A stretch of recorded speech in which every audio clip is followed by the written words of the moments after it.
ወጣቶችን ከመንፈሳዊ ሕይወት የሚያርቃቸውና ዛሬም እያራቃቸው ያለ ፈተና ምንድን ነው? ወጣቶች ለሁሉም ነገር ቅርብ ናቸው። ለበጎም ነገር ለክፉም ነገር ተጋላጭ ናቸው። በተለይ አሁን ያለንበት ሶሻሊዝም በሆነው ዓለም ውስጥ ማለት ዲጂታላይዝድ በሆነው ዓለም ውስጥ እየኖርን ስለሆነ ወጣቶች ፈልገውትም ሳይፈልጉትም ብዙ ነገሮች ወደ ህይወታቸው ይመጣሉ።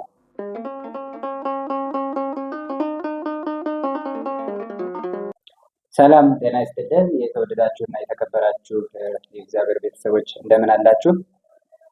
አሜን፣ እግዚአብሔር ይመስገን። ለዚህ ዕለት ስለዚህ ሰዓት ያደረሰን ስሙ የተመሰገነ ይሁን። ዛሬ እንግዲህ ወጣትነትና መንፈሳዊነት በሚል ርዕሰ ጉዳይ ነው የምንወያየው። እዚህ አጠገቤ መጋቤ ሐዲስ ኤርምያስ አለሙ ይገኛሉ። ከእርሳቸው ጋር ቆይታ ስለምናደርግ እናንተም አብራችሁ ይሄንን ፕሮግራም እንድትከታተሉ ስንል በእግዚአብሔር ስም እንጠይቃለን።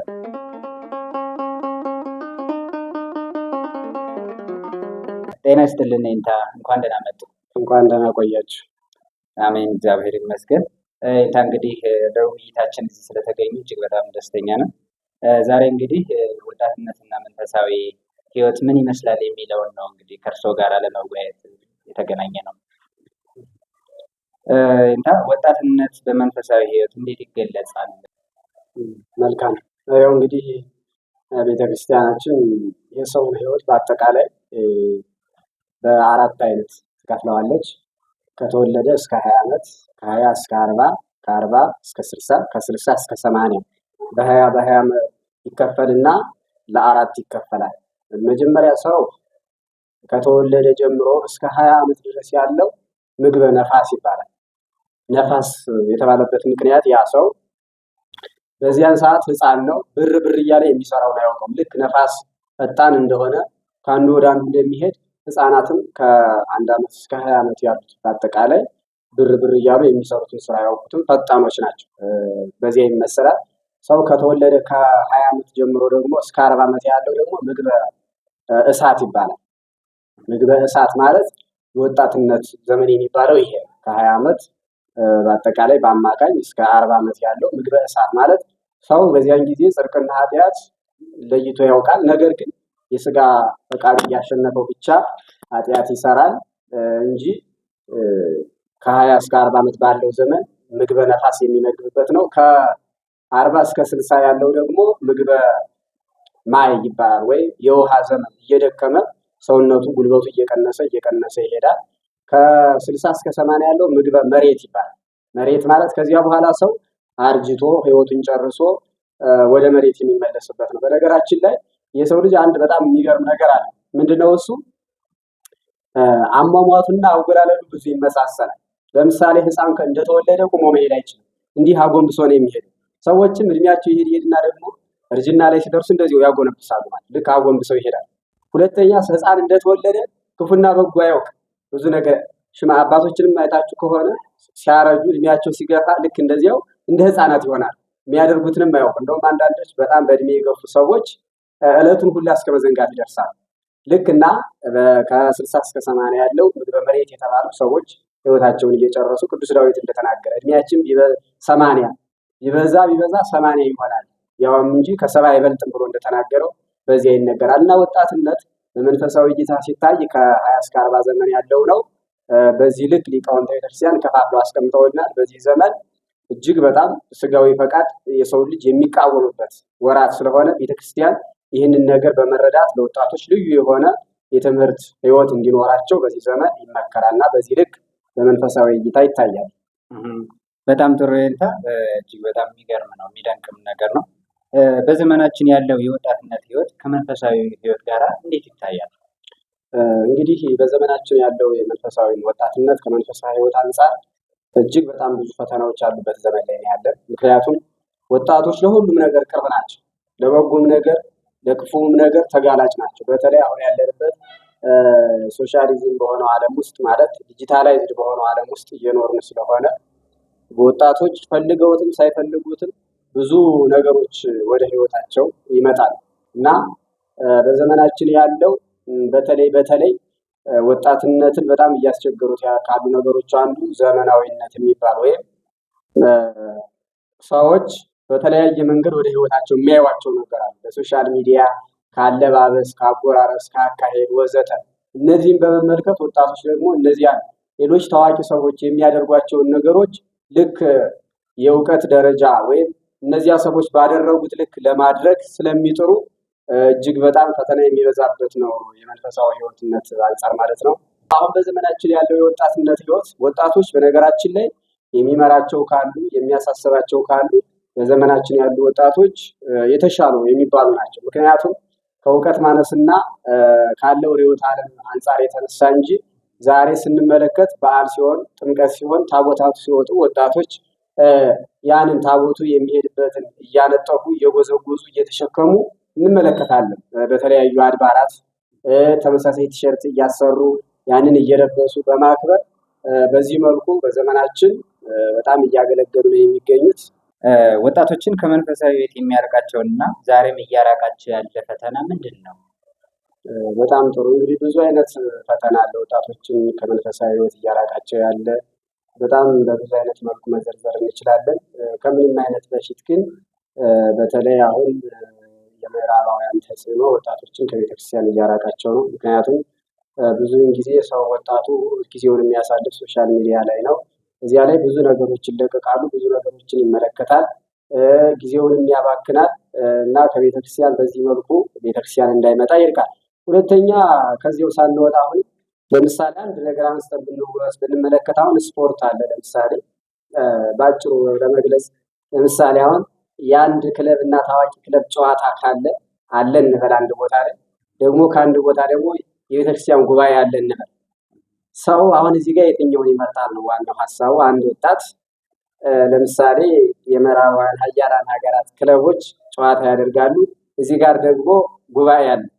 ከዚያ የትኛውን ይመርጣል ስንል የምናውቀው ነገር ሲጀመር እንኳን እዚያ ቦታ ያሉት ከአካባቢው ራሱ የድምፅ ብክለት እስከ መፍጠር ድረስ የሚፈጠረው ጩኸት ከዚያ ውስጥ ተመልካቹ ከዚህ አልፎ ደግሞ በጣም በሚያሳዝን ሁኔታ በድንጋይ እስከ መፈነካከት ምንም በማናውቃቸው ሰዎች እነሱ ዶላራቸውን እያገኙ ህይወታቸውን እየመሩ ገሌ አሸነፈ ተባብለው የአንዱ ክለብ ደጋፊ እስከ መገማመስ እስከ መፈነካከት ይደርሳል። ከቤተ ክርስቲያን ላይ ግን ሰዎች መጥተው አይማሩም። ይሄ ግልጽ ነገር ነው። ምክንያቱም ቅድሚያ የሚሰጡ ለዚህኛው ነው። ወጣቶች አሁን የሚያዝናናቸው ነገር ይፈልጋሉ፣ መጨነቅ አይፈልጉም። ከዚህ አንጻር የተነሳ ብዙ ጊዜ ቤተክርስቲያን ወጣቶችን እያራቃቸው የሚገኘው አንዱ ይሄ ዘመናዊነት የምንለው በአጠቃላይ በዲጂታሉ ዓለም ያለው አንዱ እንደዚህ እንደ እግር ኳስ ጨዋታዎች ወዘተ በቃ ስፖርት ማዘውተሪያ ላይ ጊዜውን ከሚያሳልፍና ቤተክርስቲያን ጊዜውን ከሚያሳልፍ የትኛውን እንደሚመርጥ ያው አብዛኛው ወደዚህኛው ነው የሚያጋድልና ከቤተክርስቲያን እያራቃቸው የሚገኝ አንዱ ፈተና ይሄ ነው። ሌላም ብዙ ምክንያቶች አሉ። ብዙ ምክንያቶችን መዘርዘር እንችላለን። ነገር ግን ከዚህ ውስጥ የሚወጡ በአጠቃላይ ይህንን ሲከተሉ ሰዎች ከቤተክርስቲያን ህይወታቸው እየራቀ አንዴ ከቤተክርስቲያን ከወጣን በዚያው እየራቅን ቤተክርስቲያን የምንመጣበት ሰዓት ከኛ እየራቀ ስለሚሄድ እያራቃቸው የሚገኙ ነገሮች እነዚህ ናቸው። ጥሩ። ቤተክርስቲያን ወጣቶችን እንዴት እየያዘችና እየተጠቀመችባቸው? በጣም ትልቁ ነጥብ መሆን ያለበት ይሄ ነው። አሁን ቤተክርስቲያን እንዴት እየያዘቻቸው ነው ሲባል በጣም ትልቅ ክፍተት አለ። በአጠቃላይ ብዙውን ጊዜ ወጣቶችን የምናገኛቸው በሰንበት ትምህርት ቤት ነው። ከዚያም ውጭ በሆኑ በብዙ ነገሮች ቤተክርስቲያን ወጣቶቿን መያዝ ነበረባት። በሌላው ቤተ እምነት ስንመለከት ወጣቶች ቅድሚያ ተሰጥቷቸው ብዙ ነገር ይደረግላቸዋል። ሌላው ይቅርና የኢኮኖሚ አቅም የሌላቸው ሰዎች ሲሆኑ የኢኮኖሚ ሁኔታ እየተፈጠረ በችግር ምክንያት ሃይማኖታቸውን ጥለው እንዳይሄዱ፣ በችግር ምክንያት በገንዘብ ምክንያት ሌላ ቤተ እምነት አታሎ ወደ አልሆነ መንገድ እንዳይወስዳቸው እስከዚያ ይደረግ ነበር። በነገራችን ላይ በቀድሞዋ ቤተክርስቲያን ስትሰራ ሰለስቱ ምዕት የደነገጉት ሕግ አለ። አንድ ቤተክርስቲያን ተሰራ ማለት ግዴታ ከዚያ ውስጥ አንድ የችግረኞች መርጃ መሰራት አለበት ብለው ሰለስቱ ምዕት ተናግረዋል። ምክንያቱም ክርስቲያን ሆኖ የሚቸገር ሰው ካለ ከዚያ ድጋፍ እየተደረገለት ከሃይማኖቱ ሳይወጣ እግዚአብሔርን እያገለገለ እንዲኖርና ቤተክርስቲያን ወጣቶች ላይ መጠቀም ትንሽ ይቀራታል። በእርግጥ አንዳንድ የሚሰሩ ስራዎች አሉ። ምክንያቱም ይህንን የምንልበት ምክንያት ምንድነው? ወጣቶችን ብዙ ጊዜ የምናያቸው ክብረ በዓል ከሆነ ጥምቀት ሲሆን፣ ልደት ሲሆን ብቻ ነው እንጂ ከዚያ ውጭ ብዙ ጊዜ ከቤተክርስቲያን አናያቸው።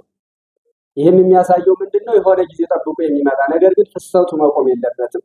በሰርክም በነግም ወጣቶችን ከቤተክርስቲያን ማግኘት አለብን። ምክንያቱም መጽሐፈ መክብብ ላይ ምዕራፍ 12 ላይ ጠቢቡ ሰሎሞን እንደተናገረው በጉብዝና ወራት የጭንቀት ቀን ሳይመጣ ፈጣሪን አስብ ተብሏል እና ፈጣሪያቸውን የሚያስቡበት ሰዓት ስለሆነ ምክንያቱም በወጣትነት ፈተና የሚበዛበት ሰዓት ነው ብለን ፈተና በሚበዛበት ሰዓት ደግሞ የእግዚአብሔር ረድኤት ያስፈልጋል።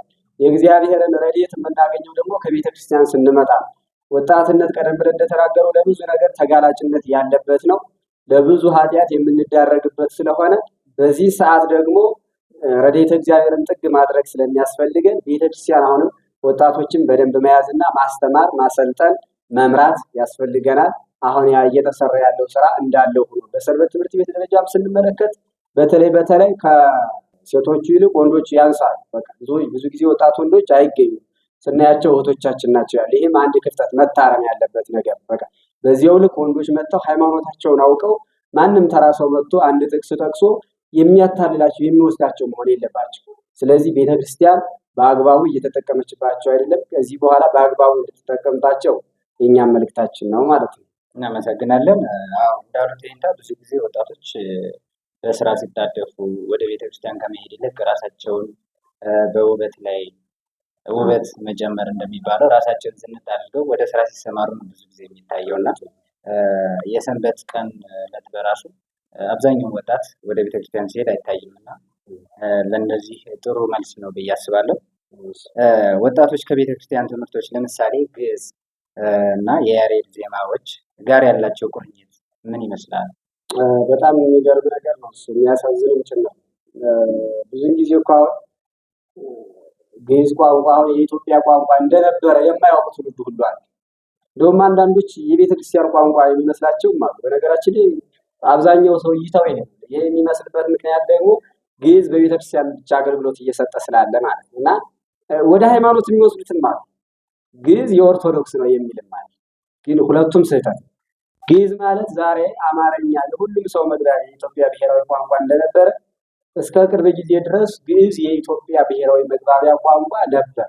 ዛሬ በሀገራችን ሳንጠቀምበት እነ ጀርመን፣ ሌሎች ሀገራት ይህንን በዩኒቨርሲቲዎቻቸው ትምህርት እየሰጡበት ዲግሪ እየተያዘበት ነው ማለት እና ወጣቱ ይህንን ነገር ማወቅ መረዳት አለበት። መጀመሪያ የሀገሩን ሀብት ማወቅ አለበት። ሀገራችን ሰው እኮ ወደ ውጭ የምናማትር እኮ ከውስጥ ያለንን አቅም ስላላወቅ ነው። ዛሬ ምዕራባውያን ሀገራት እዚህ የደረሱ በምን እንደሆነ ይታወቃል።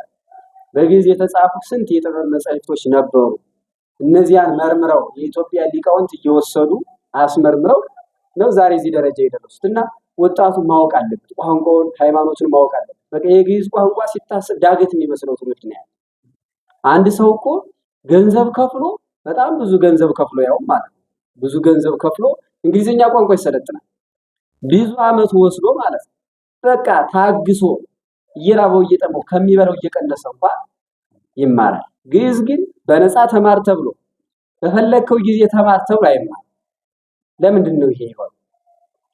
ግዕዝ ጥቅም የሌለው ሆኖ ወይስ እንዴት ነው? ወደ ውጭ ወጥተን ከሌላ ሰው ጋር ስለማንነጋገረው ሀብታችን አይደለም? ለመሆኑ እቺ ቤተክርስቲያን ባትኖር ኖሮ ለመሆኑ የግዕዝ ዕጣ ፈንታስ ምን ይሆናል? ታሪኩን እናወራው ነበር ዛሬ ማለት ነው። እና ማወቅ አለበት ቋንቋው። ሌሎች ሀገራት ምዕራባውያን እዚህ ጄምስ ብሩስ የሚባለው በ16ኛው መቶ ክፍለ ዘመን መጥቶ የነበረ አውሮፓዊ ጸሐፊ የአባይን ምንጭ አገኘሁ ያለው ማለት ነው። የግዕዝ ቋንቋን እዚህ መጥቶ አጥንቶ በደንብ አድርጎ እነ መጽሐፈ ሄኖክን ገልብጦ ጽፎ ነው ይሄድ። እነሱ ለመሆኑ እኛ እንደዚህ የምንጠቀምባትን ነገር እየነቀሱ ይወስዳል። እኛ ደግሞ ወደ እነሱ እንመለከታለን። የበይ ተመልካቾች። ስለዚህ ማወቅ አለብን። የያሬድን ዜማ በተመለከተ እንደዚሁ ለምሳሌ አንድ ምሳሌ ባነሳል አንድ ሰው ከአንደኛ ክፍል ጀምሮ ተምሮ ስራ ለመያዝ ቢያንስ በቀላሉ 17 16 ዓመት ይጠይቀዋል። የግዕዝ ትምህርት የያሬድን ዜማ ለመማር ግን አንደኛ ይሄን ያህል ጊዜ አይፈጅበት።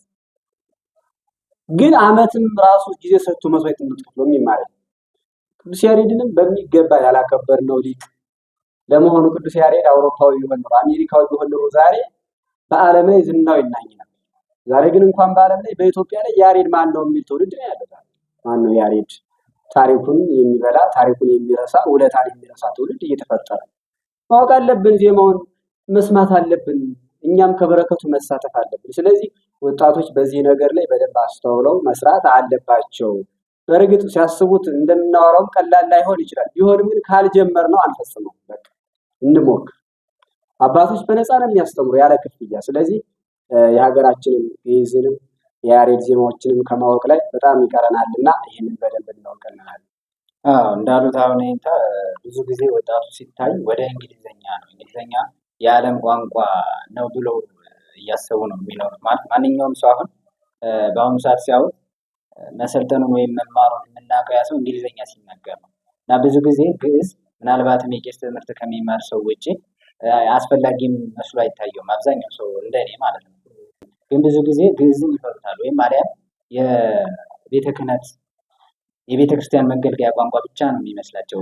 ምናልባት እንደዛ አይነት እይታ ያለው ይመስለኛል እና ከዛ አንጻር አብዛኛው ሰው ግዕዝን በጣም ጥሩ። እዚህ ላይ አንድ ነገር እንደውም መጨመር ያለብን ግዕዝ እንደውም በደንብ አድርገን እንየው ከተባለ ከቋንቋም ያለፈ ይህን ለማለት የፈለኩት ምን ለማለት ነው? ለምሳሌ ሰው ጸበል ቦታ እናያለን አይደል? አማርኛ ንባብ ተነቦ በእርግጥ አማርኛም ጥሩ ነው ለመረዳት። ነገር ግን በአይናችን የምናየው ነገር አለ። ግዕዝ ቋንቋ ሲነበብና አማርኛ ቋንቋ ወይም በሌላ ቋንቋ ሲነበብ ሰይጣናትን የሚያንቀጠቅጠው የሚያቀልጠው የሚያስጨንቀው የትኛው ነው? ነገረ መለኮታዊ ጥልቅ የሆነ ነገረ መለኮታዊ ነገር እንዳለው የምንረዳው በዚህ የሆነ ነገር በግዕዝ ሲታነብ ሰይጣናት ይጮሃሉ፣ በቃ ይታወካሉ። ያንን ነገር መስማት አይችሉም፣ መታገስ አይችሉም። ይሄ ራሱ ሌላ ጥልቅ ነገር። ጸሎትም ስንጸልይ በግዕዝ የምንጸልየውና በአማርኛ የምንጸልየው ህሊናችን እንዳይዘራ ስብስብ አድርጎ ይይዛል። በግዕዝ ስንጸልይ ማለት እና ይህንን ራሱ በደንብ መረዳትና ማወቅ ያስፈልጋል። ወጣቶች ለመናፍቃን ትምህርት የመጋለጥ እድላቸው የሰፋ ነው እና ራሳቸውን እንዴት መጠበቅ አለባቸው? መናፍቃን አሁን ትልቁ ወጥመዳቸው ወጣቱን የሚያጠምዱበት አሁን ቀደም ብለን እንደተናገርነው በሶሻል ሚዲያ ነው። ሶሻል ሚዲያውን የሚጠቀመው ደግሞ ወጣቱ ነው እና በእርግጥም በአካል በየቦታው እንደ ሎተሪ አዟሪ መጽሐፍ ይዘው ኢየሱስ አማላጅ ነው ኢየሱስ አዳኝ ነው እያሉ የሚዞሩት እንዳሉ ሆነው እነዚህ ሰዎች ቀጥታ ይገናኛሉ። ሲገናኙ በጣም ይገርም። መናፍቅ ማለት ደግሞ በጣም አስቸጋሪ ሰው ነው። ምክንያቱም በአጭር ቋንቋ ነው። በምን እንግለጸው? አንድ ጥይት ያላት መሳሪያ የያዘው ሰው ይመስላል። ግን እኛ ያላወቅነውም 30 ጥይት የያዘ መስሎን እንፈራዋለን። ልክ ምናልባት ላይኖረውም ይችላል። ያችን አንድ ጥቅስ ይዘው ግን እሱ ያችን ሲጠቅስለት ብዙ የሚያውቅ ይመስላል። በቃ አፉን ያስይዘው መመለስ አይችልም። ምክንያቱም ክርስትናው የልማድ ክርስትና ስለሆነ እናት አባቶቹ ክርስቲያን ስለሆኑ እሱም ክርስቲያን ሆነ። ቤተክርስቲያን ስለሚሄዱ ይሄዳል፣ ይሳለማል፣ ይመጣል። ከዚያ ውጭ ትምህርት ጥያቄ የሚመስለው እዚያው ለካህናት ነው። እኔ አይመለከተኝም አምልኮተ እግዚአብሔር ከፈጸሙ ብሎ የሚያስብ ትውልድ አለ። እንደዚያ መሆን የለበትም። ቀጥታ የሚገናኙ እነሱ ናቸው። ለሚጠየቁት ጥያቄ ወጣቶች መልስ መስጠት አለባቸው፣ ማወቅ አለባቸው። ስለ እመቤታችን፣ ስለ ቅዱሳን አማላጅነት ወዘተ። ለዚህ ሁሉ ጥያቄ ሲመጣ ወጣቶች መልስ ለመስጠት መጽሐፍ ቅዱስን ማንበብ አለባቸው። በጣም ትልቁ ችግራችን ደግሞ አሁን የመጽሐፍ ቅዱስ የማንበብ እጥረት አለብን፣ ይታወቃል። መጽሐፍ ቅዱስ በየስልኩ የሌለው ሰው የለም። አንድም ጥቅስ ግን አውጥቶ አይመለከትም። በቃ አይምሯችን ሌሎች ነገሮች ላይ በጣም ቢዚ ስለሆነ ማለት ነው። በቃ ሰው እኮ በቀን አንድ ምዕራፍ ቢያነብ አንድ ሰው በ30 ቀን ሳይሆን ማቴዎስ ወንጌልን ጨረሰ ማለት ነው። በአጭሩ ይህ ሰው በአመት ውስጥ 365 ምዕራፍ ቢያነብ መጽሐፍ ቅዱስን በጣም በብዙ ከግማሽ ያላነሰ ያነባል። እንደዚህ ነው። ስለዚህ የማንበብ ልምድ ሊኖረን ያስፈልጋል መናፍቃንን ለመመከት። ስለዚህ ወጣቶች መጽሐፍ ቅዱስን ማንበብ ይጠበቅባቸዋል። ያንን ካነበቡ ደግሞ ከመናፍቃን ጋር ታግለው መርታት ይችላሉ። ካልሆነ ግን መጽሐፍ ቅዱስ ያላነበበ ሰው በአጭሩ ትጥቅ የሌለው ወታደር ማለት ነው። ያ ቁሞ እንደሚመታ ሁሉ እነሱ ልክ ተጠልፈው ወዳልሆነ አስተምህሮ ይገባሉ። ስለዚህ ጥንቃቄ ማድረግ ያስፈልጋቸዋል ማለት ነው። እሺ፣ እጅግ በጣም ጥሩ ነው። ማንኛውም ክርስቲያን የሆነ ሰው መጽሐፍ ቅዱስን አንብቦ ራሱን ማወቅ አለበት በሚል ነገር ነው። እንግዲህ እንደው መጨረሻ ላይ ትንሽ ብዙም አላቆየሁትም፣ ትንሽ ጥያቄዎች ነው ያሉኝ። ወጣቶች ከሱስ እና አልባሌ ቦታዎች ከመዋል እንዲጠበቁ ቤተክርስቲያን ምን ማድረግ አለባት? ቅድም ካነሳ ነው ነገር ጋር ይገናኛል። ብዙውን ጊዜ ሰው ወጣቶች ወደ ሱስ የሚሄዱ ያው ትልቁ ችግር ይታወቃል እንደ ሀገር የስራ እጥረት። ሰው በስራ አይኖሮ ቢዚ ካልሆነ ሌላ ነገሮችን ወደ ማሰብ ይሄዳል እና ይህንን ለማድረግ ቅድም የተናገርናቸውን ነገሮች በቃ ትርፍ ጊዜ ካላቸው ወጣቶች የአብነት ትምህርት እንዲማሩበት፣ የያሬድን ዜማዎች እንዲማሩበት፣ ስብከተ ወንጌልን እንዲለማመዱበት፣ ሰንበት ትምህርት ቤት እንዲማሩበት ማድረግ ያስፈልጋል። ሱስና አልባሌ ነገሮች ውስጥ እንዳይገቡ ማስተማርም ያስፈልጋል፣ ማሳወቅም ያስፈልጋል። ፍትሐ ነገሥት አንቀጽ 23 ላይ ስለነዚህ ስለ ሱሶች ይናገራል።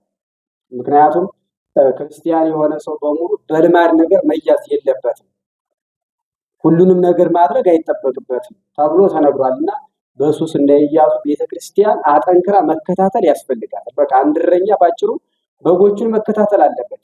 ቀበሮ እንዳይበላቸው፣ ተኩላ እንዳይነጥቃቸው እንደሚንከባከቡ ሁሉ ቤተክርስቲያንም ልጆቿ በተለይም ወጣቶችን ነገ ቤተክርስቲያንን የሚረከቡትን ሱስና አልባሌ ቦታ እንዳይውሉ የተለያዩ ነገሮችን ማዘጋጀት ያስፈልጋል። ሙዚየሞች ሊሆን ይችላል፣ መንፈሳዊ ሙዚየሞችን የሚጎበኙትን ከዚያ ጊዜያቸውን እንዲያሳልፉ የቅዱሳንን የጻድቃንን የሰማዕታትን ተጋድሎ የሚገልጽ ወዘተ እንደነዚህ አይነት ነገሮችን በማዘጋጀት ትምህርቶችን በማዘጋጀት ጥያቄዎችን በማዘጋጀት ወጣቶች በተለይ ደግሞ የንስሐ አባት እንዲኖራቸው በማድረግ ቤተክርስቲያኒቱ ወጣቶቿን ከሱስ ለመጠበቅ እነዚህንና ሌሎች አስፈላጊ የሆኑ ነገሮችን ማድረግ ይጠበቅባታል ማለት ነው። እሺ፣ በመጨረሻም ጠቅለል አድርገው ለወጣቶች የሚያስተላልፉት መልእክት ካለ እድሉን ልስጥዎት። እሺ፣ ያው እንግዲህ ወጣቶች ማለት ቀደም ብለን እንደነገርነው በጣም ለጽድቅም ለኃጢአትም ቅርብ የሚሆንበት ጊዜ ነው የወጣትነት ጊዜ እና ሁላችንም በቃ ጠቅልል ስናደርገው ቤተክርስቲያናችንን እንወቅ፣ ቤተክርስቲያናችንን እንንከባከብ። ምክንያቱም ቤተክርስቲያን ሰው ወጣት እንደሆነ አይኖርም፣ ያረጃል። ካረጀ መሞቱ አይቀርም፣ ከሞተ ደግሞ የትም አይሄድም፣ እዚያችው ቤተክርስቲያን ነው የሚመጣው። የሁላችንም ማረፊያ ወደድንም ጠላንም ቤተክርስቲያን ናት። እሷን ነገር ዛሬ ካላወቅናት ደግሞ ነገ እግዚአብሔር አላውቃችሁም ይላል። ስለዚህ ቤተክርስቲያናችንን እንንከባከብ። ከውጭም ከውስጥም የሚሰነዘርባትን ማንኛውንም ጥቃት ለመመከት ዝግጁ መሆን አለብን። የምንዘጋጀው ደግሞ እንደሌላው በዱላ በሰይፍ በገጀራ አይደለም።